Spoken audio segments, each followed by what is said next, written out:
So I've logged into my Skool account and I'm going to use one of these communities as an example. So I'm going to use Upwork Outbound.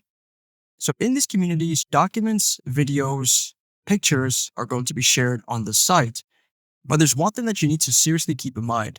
You cannot directly download the videos or images that are posted within the community, because that is the intellectual property of the person who created the video. So for this person, Nico Hessel, he created a video where he was talking to a person where there was an interview.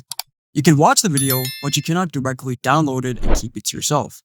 However, if the person who created the content, such as the videos, images, documents, and so on, if they share a link, then you will be able to download it for yourself, only if they allow it. Unless they specify that, then you cannot download any of their videos, pictures, or documents, as it is intellectual property. And there you go.